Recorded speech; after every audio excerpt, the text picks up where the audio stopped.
कोलकाता में हुए रेप दुर्घटना के बाद भारतीय जनता पार्टी ममता बनर्जी का इस्तीफा चाहती है। भारतीय जनता पार्टी के चाहे वो केंद्र के मेंबर हो, चाहे स्टेट यूनिट हो, चाहे उनके मुख्यमंत्री हो, वो तमाम लोग एक ही रट लगाए हुए हैं कि ममता बनर्जी को इस्तीफा दे देना चाहिए, क्योंकि ममता बनर्जी जो है लॉ एंड ऑर्डर बचाने में असफल रही। मगर उसी बीच एक खबर उत्तर प्रदेश से आती है जिसने लोगों के मन में सवाल ये पैदा कर दिया है कि पश्चिम बंगाल में रेप की घटना होती है तो भारतीय जनता पार्टी जो है ममता बनर्जी से इस्तीफा मांगती है, मगर दूसरी तरफ उत्तर प्रदेश में जो है एक रेप के आरोपी को, अपहरण के आरोपी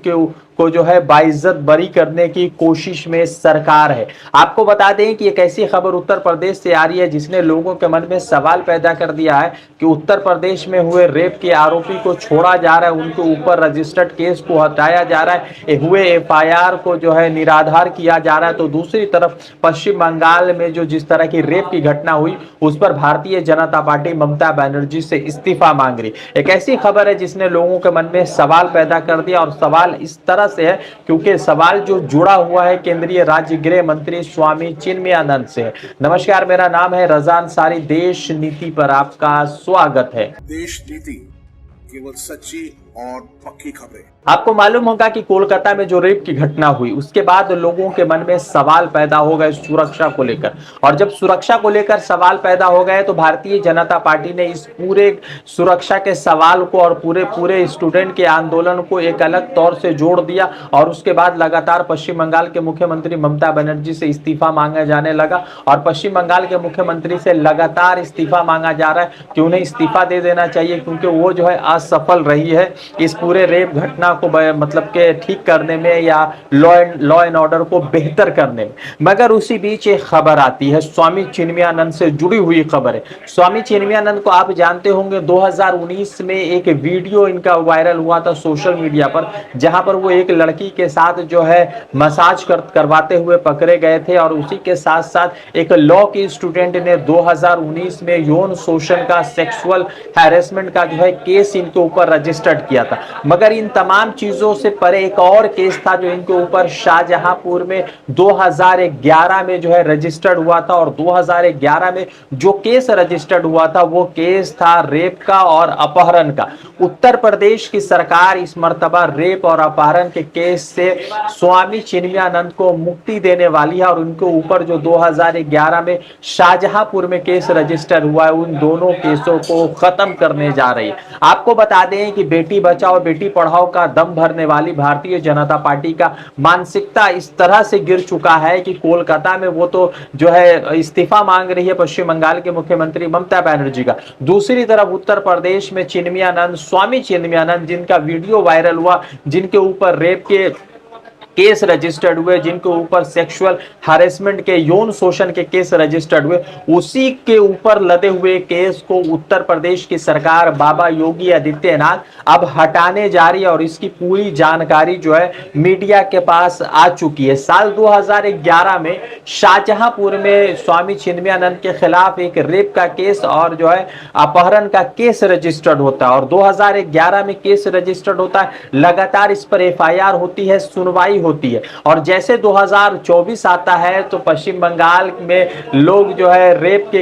के मुजरिम को फांसी की सजा देने वाले लोग उत्तर प्रदेश में चूक जाते हैं, और उत्तर प्रदेश के योगी आदित्यनाथ जो है उस बाबा स्वामी चिन्मयानंद को आजाद कराने की बात करते हैं, और उनके ऊपर जो 2011 का एफआईआर है, चाहे वो रेप का हो या अपहरण का हो, उसको खत्म करने की बात करते हैं। आपको बता दें कि स्वामी चिन्मयानंद पूर्व केंद्रीय राज्य गृह मंत्री है। फिलहाल जिस पोस्ट पे नित्यानंद राय है उसी पोस्ट पर जो है स्वामी चिन्मयानंद भी रह चुके हैं, और भारतीय जनता पार्टी के उत्तर प्रदेश यूनिट के बहुत दिग्गज जो है नेता है। साल 2019 में इनका एक वीडियो सोशल मीडिया पर वायरल हुआ था, और उस वायरल वीडियो में जो है एक महिला के साथ, एक लड़की के साथ ये जो है मसाज करवाते हुए पकड़े गए थे, और फिर उसके बाद इनके ऊपर यह आरोप लगा था कि इन्होंने किसी लॉ के छात्रा के साथ जो है यौन शोषण किया, जिसका कोर्ट केस जो है अभी तक चल रहा है। फिलहाल उस मामले में वो बाहर है, ट्रायल मतलब के बेल पर चल रहे हैं। आपको एक आध चीज और बड़ा महत्वपूर्ण तरीके से बता देता हूं कि पश्चिम बंगाल में जिस तरह से हुआ वो तो